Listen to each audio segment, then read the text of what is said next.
नमस्कार, मैं हर्षद तिवारी। अब है न्यूज के 10 जून गुरुवार शाम के बुलेटिन में आप सभी का स्वागत है। आइए देखते हैं दिन भर की ताजा खबरें। इस बुलेटिन के प्रायोजक हैं आर के निवास बाय आर के डेवलपर्स। शानदार घर खरीदें अब अपने बजट में। रतलाम के भाजपा अध्यक्ष की भाट पचलाना में हत्या, अवैध संबंध के चलते हत्या होने की आशंका। रतलाम बहुजन समाज पार्टी के अध्यक्ष समृत लाल की भाट पचलाना में सिर पर बौथरे हथियार से वार कर हत्या कर दी गई है। उनका शव घर से 600 मीटर दूर भेरू नाले में मिला है। पुलिस की जांच अवैध संबंध पर आकर टिक गई है। दरअसल समृत लाल भाट पचलाना में बुधवार को पिता से मिलने आया था। रात 10:30 बजे उसने पिता से बात की और फिर ये कहकर निकल गया कि वो बाहर से लौटकर जल्दी आएगा। रात 11:30 बजे तक जब वो नहीं लौटा तो परिवार को चिंता हुई और उन्हें तलाशने निकले। पुलिस को भी सूचना दी गई। तलाशी के दौरान समृत लाल की लाश भेरू नाले में पड़ी मिली। टीआई संजय वर्मा के अनुसार समृत को घेर कर मारा गया है। उसके सिर पर लोहे की भारी वस्तु से प्रहार के निशान भी मिले हैं। मौके से समृत का मोबाइल नहीं मिला है। मामला बसपा अध्यक्ष का होने से जांच के लिए एसपी सत्येंद्र शुक्ल और एएसपी आकाश भूरिया भी गुरुवार को मौके पर पहुंचे और उन्होंने घटनास्थल को देखा और मात हत्थों से जानकारी ली। मोबाइल और कॉल डिटेल पर टिकी नजर। हत्या के इस मामले में पुलिस की जांच समृत लाल के मोबाइल और उनकी कॉल डिटेल पर आकर टिक गई है। पुलिस ये पता लगा रही है कि आखिरी बार समृत ने किससे बात की और किसकी कॉल पर वो घर से निकला। अवैध संबंध के चलते हत्या होने की आशंका। हत्या के इस गुत्थी को पुलिस अवैध संबंधों से जोड़कर भी देख रही है। इसकी वजह है रात में समृत लाल का घर से अकेले निकलना है। हो सकता है कि वो किसी से गुपचुप मिलने गया हो और उसे किसी ने देख लिया हो और हत्या कर दी हो। सूत्रों के मुताबिक पुलिस कारणों के काफी करीब पहुंच गई है और वो जल्दी ही हत्या का खुलासा कर सकती है।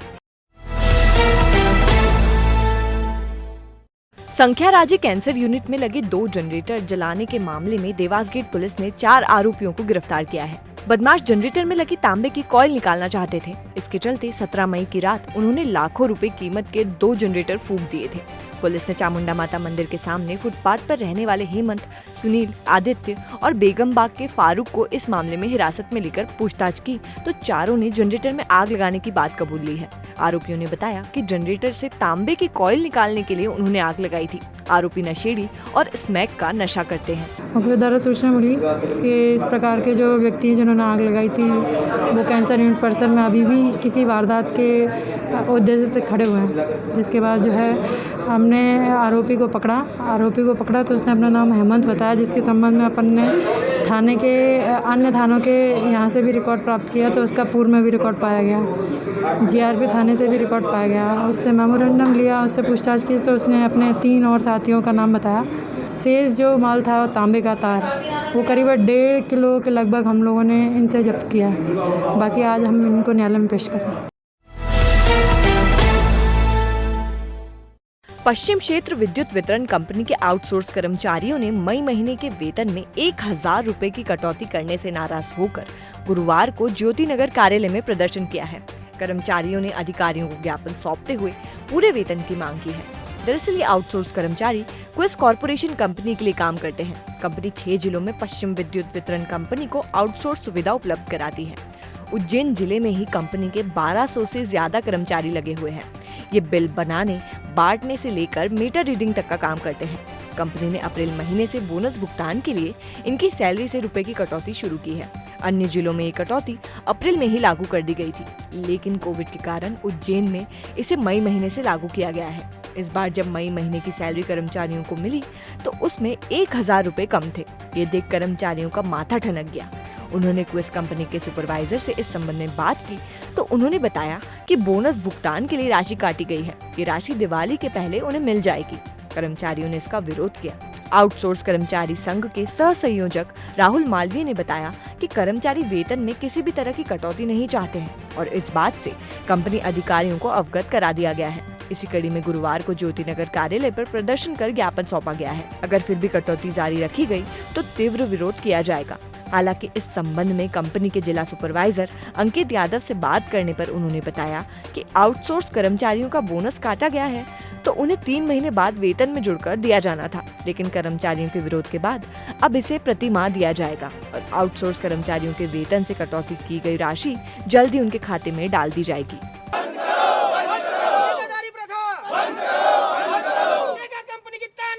नहीं चलेगी। बिजली कंपनी में जो काम करने वाले आउटसोर्स कर्मचारी हैं उज्जैन शहर और उज्जैन ज़िले में, उनका पूर्व माह से इस माह जो वेतन आया उसमें 900 से 1000 रुपये का अंतर आया है।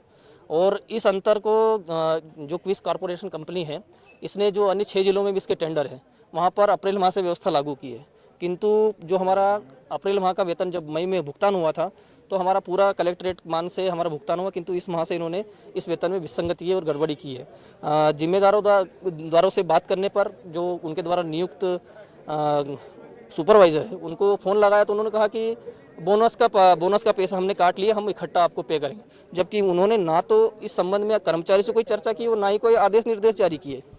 हम यहाँ पर आए हैं, जो हमारे वरिष्ठ कार्यालय के वरिष्ठ जो अधिकारी हैं उनसे चर्चा करने आए हैं कि ऐसा क्यों हुआ, अगर ये कोई विसंगति है तो इसको तुरंत दुरुस्त करें, अन्यथा फिर हम काम बंद करने पर विवश होंगे।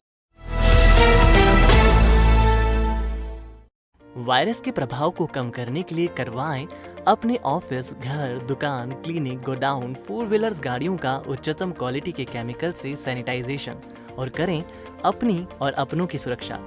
मनीष केमिकल्स, पांड्या खेड़ी, उज्जैन। उज्जैन का एक युवक देवास से नाबालिग को भगा लाया। देवास के साथ उज्जैन की कोतवाली पुलिस भी नाबालिग को भगाने वाले युवक की तलाश में जुट गई। पुलिस ने घेराबंदी कर महज 6 घंटों में युवक को गिरफ्तार कर लिया और नाबालिग को परिजनों को सौंप दिया। सीएसपी पल्लवी शुक्ला ने बताया कि नाबालिग देवास की रहने वाली है और उज्जैन के कोतवाली क्षेत्र के युवक से उसकी पहचान थी। युवक ने उसे झांसा देकर अपने साथ ले आया। घेराबंदी कर युवक को पकड़ लिया गया है। फरियादिया द्वारा थाने पर आकर सूचना दी गई थी कि उनकी नाबालिग बच्ची लापता है। इस पर हमने टीम गठित की थी। थाना प्रभारी कोतवाली और टीम ने सराहनीय कार्य करते हुए मात्र 6 घंटे के अंदर लापता बच्ची को खोज निकाला और उसके माता पिता को सुपुर्द कर आरोपी के खिलाफ अपहरण का अपराध पंजीबद्ध करके विवेचना में लिया गया।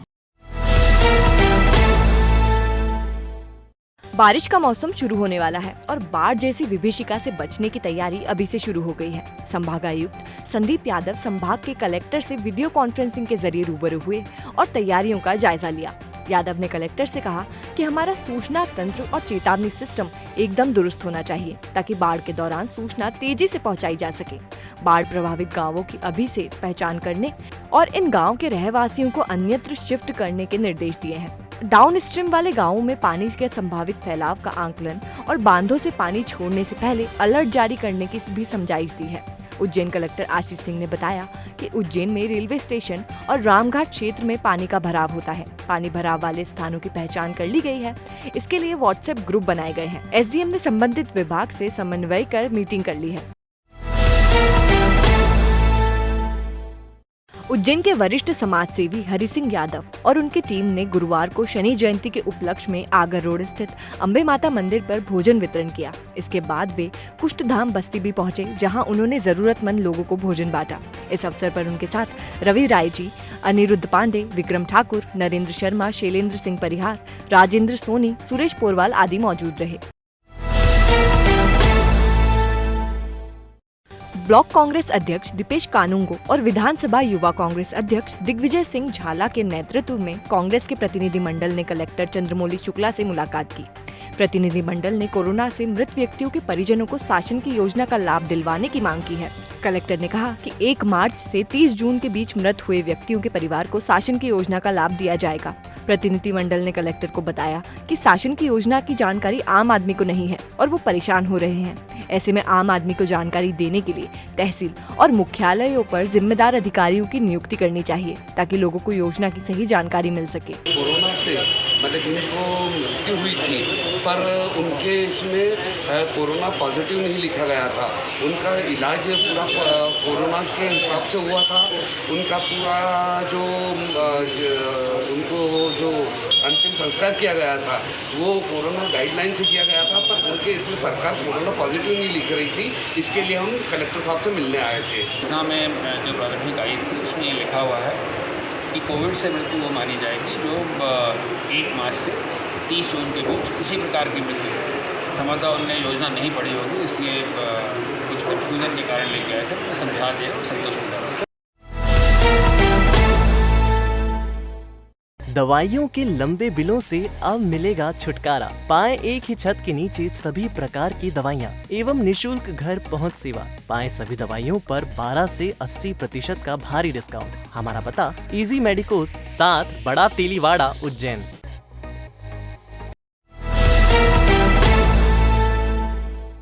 पुलिस की कार्यशैली से नाराज किन्नरों ने एसपी ऑफिस और कलेक्टर कार्यालय पर प्रदर्शन किया। तालियां बजाते किन्नर जब ऑफिसों में दाखिल हुए तो कर्मचारी और अधिकारी छिपने के लिए जगह तलाशते नजर आए।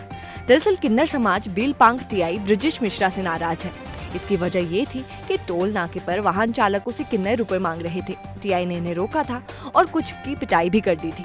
तब किन्नर एसपी गौरव तिवारी से शिकायत करने चले गए थे। गुरुवार को जब किन्नरों को टीआई ने फिर से टोल पर देखा तो उन्हें वहां से भगा दिया। इससे नाराज किन्नरों ने सीधे एसपी और कलेक्टर कार्यालय का रास्ता पकड़ा और अर्धनग्न होकर प्रदर्शन करने लगे। किन्नरों का कहना है कि कोरोना महामारी के कारण लॉकडाउन में 2 महीने से परेशान हो रहे हैं। सरकारी योजनाओं का लाभ हमें नहीं मिलता है, ऐसे में हम कहाँ जाएंगे। आज मेरा चेला था, इससे तो हम जा नहीं रहे थे और मेरे चेलों को मैंने आज पहुंचाया दिन में। मेरे चेले वहाँ पर मांगने गए तो वहाँ का जो टीआई साहब है थाने के ऊपर से आता है और उधर से निकल के जा रहा है। जब सुबह निकला तो कुछ नहीं बोला, जब दिन में आया तो निकल के मेरे चेलों को बोलता कि क्यों रे तुमको किसने बोला वापस यहाँ पर आ। तो हमने बोला कि हमने एसपी साहब से बात कर ली थी और अब हम जा रहे कागज़ बता। तो बोले मैं तो कुछ भी नहीं मानता हूँ। मैंने बोला, फिर मेरे को फ़ोन लगाया मेरे चेले ने, इसको बदतमीजी पना करा मेरे छोटे वाले चेले से उसने वहाँ पर। फिर मेरे चेले ने मुझे मैंने बोला कि क्या हुआ सर, अब तुम काय के लिए से बोल रहे हो। हमने जब बात कर लिए तो बोला कि मैं नहीं जानता, मैं तो बहुत बड़ा मादर चौध हूँ, बोल देना तुम तो एसपी साहब से भी। इसका ऐसा करके उसने बोला। और जो वहाँ का जो टीआई है बस हमको तो ये अन्याय चाहिए और प्रशासन से भी ये चाहते हैं कि हमारा इंसाफ करा जाए और उस टीआई को तो सस्पेंड करा जाए, क्योंकि उसने हमारे साथ बहुत बुरा करा है, मेरे चेलों के साथ में, और बदतमीजी बना करा। आज बहुत गलत हत्या को इनके ऊपर उतर गया है और वो अगले से अगर मेरे चेले वहाँ पर मांगते हो इनके साथ कुछ भी होता है तो उसका जिम्मेदार वो मिश्रा ही है। ठीक है, पिछले लॉकडाउन से यहाँ पर रेलवे जब से बंद हुई है तब से किन्नर जो रेलवे स्टेशन पे मांगते थे वो टोल नाका जो है यहाँ धराड़ गांव के पास में, इस टोल नाके पे आके मांगना शुरू हो गए थे। तो अभी कुछ दिनों तक तो बड़े रिक्वेस्टेड मांगते थे, लेकिन कभी कभी वो फोर्सली भी मांगना शुरू हो जाते थे। तो फोर्सली मांगने के कारण से पब्लिक की शिकायत रहती थी कि सब ये ज़बरदस्ती करते हैं, पैसा नहीं देने पर अनशन बकते हैं, बदतमीजी करते हैं। तो इसकी शिकायत वरिष्ठ कार्यालय में भी कई बार हो रही थी। 2-3 महीने से इन्हें लगातार समझा रहे थे लेकिन वो नहीं समझ रहे थे। फिर कल पुलिस फोर्स लगा के फोर्सली उनको वहाँ से फिर हटाया गया कि आप यहाँ पे ना मांगे, आप अपना लॉकडाउन खुल गया है, बाजार में जाएँ। तो इसकी शिकायत जनता लगातार कर रही है, रास्ते से गुजरने वाले लोग परेशान हैं आपसे, इस कारण से उनको हटाया गया था। ओसवाल नगर में एक युवक को मारने आए बदमाशों ने बीच बचाव करने आए युवक के पिता को चाकुओं से गोद डाला। युवक को भी चोटें आई हैं। पुलिस ने एक आरोपी को गिरफ्तार भी कर लिया है। दरअसल हत्या की ये वारदात मंगलवार रात को हुई। ओसवाल नगर का गोलू, शिवम पिता प्रदीप राठौर और काना घर के पास शनि मंदिर पर खाना खाने के बाद बैठे थे। इसी दौरान यहाँ से धवल शर्मा और उसके साथी बाइक से निकले। इन्होंने शिवम और उसके साथियों के मंदिर पर बैठने पर आपत्ति लेते हुए विवाद शुरू किया। धवल शर्मा और उसके साथी नशे में धुत थे। दोनों पक्षों के बीच गर्मागर्मी से शुरू हुई बात हाथापाई तक पहुंच गई। इस बीच धवल ने अपने अन्य दोस्तों को फोन कर मौके पर बुलवा लिया। तब तक शिवम के साथी भी इकट्ठा हो गए थे। दोनों पक्षों के विवाद को सुलझाने प्रदीप राठौर पहुंचे तो उन पर चाकुओं से हमला कर दिया। इस बीच शिवम को भी चाकू लग गया। प्रदीप और शिवम को अस्पताल लाया गया, लेकिन प्रदीप की तब तक मौत हो चुकी थी। इसी बीच अस्पताल में उपचार कराने धवल पहुंचा तो पुलिस ने उसी वहीं से हिरासत में ले लिया। वो दारू पी के आया था सर, ने आके ने माथा फोड़ी करने लग गया। माथा फोड़ी करके ने वापस घर गया। वो ने वापस उधर से आया, दारू ज़्यादा पी रखी थी उनने। आया तो उसने फ़ोन वोन कर दिया, 8-10 छोरे और लेके आया उधर से, चाकू वाकू सब लेके दौड़ के आए। हम पास में ऐसे ही खड़े हुए थे, ने आके न ऊपर भिड़ गए। हम छुड़ाने में लगे हुए, हमारे ऊपर भी चाकू लेके आए वो लोग। बाकी हम उनको संभाल रहे, प्रदीप भैया को चाकू लग गए तो उनको हम संभालने लग गए। तो ऐसे ऊपर हमारे पड़ गए कि बस कभी नहीं क्या। फिर उनके खून ज़्यादा बह रहा था तो एक रुपट्टा लेके मैंने मिसेज का ही ने उनकी जांग वांग ने ये सब बांधा बांधी करके ने अस्पताल लेके आए पहले उनको। रात के लगभग 9:45 बजे के लगभग थाना डीडी नगर क्षेत्र के अंतर्गत जो उसवाल नगर है, यहाँ पे एक चाकूबाजी की घटना हुई। इसमें जो चक्षुदर्शी उन्होंने बताया, एक हैप्पी शर्मा, सॉरी ये धवल शर्मा नाम का व्यक्ति है और उसका भाई हैप्पी शर्मा, इन्होंने शराब पीने की बात को लेकर और शराब के पैसे मांगने की बात को लेकर एक प्रदीप राठौर नाम के व्यक्ति है उनके साथ चाकूबाजी की, जिसमें प्रदीप राठौर जो है उनकी मृत्यु हो चुकी है अभी, और उनका जो बेटा है शिवम जिसने बीच बचाव किया था उसको भी चोटें लगी हैं। हत्या की मूल वजह ये है कि ये शराब पीने का आदी बता रहे हैं, जो कि अभी प्रथम दृष्टया है। उसने पैसे मांगे और इसी बात पे विवाद बढ़ा, जिसमें धवल शर्मा और हैप्पी शर्मा और उनके साथ भी उनके 6-7 और सहयोगियों का नाम इन्होंने बताया है, जिनकी तलाश अभी कर रहे हैं। इसमें मुख्य आरोपी जो राउंड अप हो चुका है, बाकी सबकी तलाश कर रहे हैं। कोरोना महामारी में सार्थक भूमिका निभाता अमलतास हॉस्पिटल। यहाँ है 550 बिस्तरों वाला सर्व सुविधा युक्त कोविड वार्ड, जिसमें 100 बेड का आईसीयू और 450 बेड ऑक्सीजन सुविधा से लैस है। अमलतास इंस्टीट्यूट ऑफ मेडिकल साइंस के संस्थापक सुरेश सिंह भदौरिया व चेयरमैन मयंक राज सिंह भदौरिया के मार्गदर्शन में हॉस्पिटल की ट्रेंड स्टाफ और अनुभवी चिकित्सकों की टीम हर पल मरीजों की सेवा के लिए तैयार रहती है। ये पहला ऐसा हॉस्पिटल है जहाँ का एक भी स्टाफ संक्रमित नहीं हुआ। एकमात्र अस्पताल जो उज्जैन, आगर, देवास और शाजापुर के 1600 से ज्यादा कोरोना मरीजों का उपचार कर उन्हें सकुशल घर भेज चुका है। हर वक्त है आपके साथ अमलतास हॉस्पिटल। हमारा पता है बांगरगांव, देवास उज्जैन हाईवे 7272426514 और 7024107416। वैक्सीनेशन का काम अब जिले में जोर पकड़ रहा है। बुधवार को एक ही दिन में 20,000 लोगों को टीका लगाया गया। सीएमएचओ डॉक्टर महावीर खंडेलवाल ने बताया, अब तक 4,65,452 लोगों को सिंगल डोज और 73,773 लोगों को डबल डोज लगाया जा चुका है। कैबिनेट मंत्री मोहन यादव शुक्रवार को खासरूट जाएंगे। वह सरकारी कॉलेज में अतिरिक्त कक्ष एवं प्रयोगशाला विस्तार कक्ष के भूमि पूजन कार्यक्रम में शिरकत करेंगे। बटलावदी में वह प्राथमिक स्वास्थ्य केंद्र के मकानों की आधारशिला रखेंगे। राज्य आनंद संस्थान और जन अभियान परिषद ने बिरसा मुंडा के बलिदान दिवस पर नरसिंह घाट और बाबा बस्ती में सेवा की। इस मौके पर बस्ती में मास्क एवं भोजन के पैकेट बांटे गए। नजूल तहसीलदार सुनील पाटिल के खिलाफ डिजास्टर मैनेजमेंट एक्ट के तहत कार्रवाई करने के लिए कलेक्टर ने राजस्व विभाग के प्रमुख सचिव को पत्र भेजा है। कोविड रोकथाम के लिए कलेक्टर ने 25 मार्च को इंसिडेंट कमांडर की बैठक बुलाई थी। इंसिडेंट कमांडर होने के नाते पाटिल को मीटिंग में शामिल रहना था, लेकिन उन्होंने ना तो बैठक अटेंड की और ना ही आदेश लिया। कलेक्टर की अनुशंसा पर संभाग आयुक्त को पाटिल से जवाब तलब किया था, लेकिन उन्होंने जवाब तक नहीं दिया था। तो आपने देखा अभय न्यूज का बुलेटिन। आपको हमारा बुलेटिन कैसा लगा, इसका फीडबैक कमेंट सेक्शन में जरूर दीजिएगा। कल फिर मिलेंगे नए बुलेटिन के साथ। नमस्कार।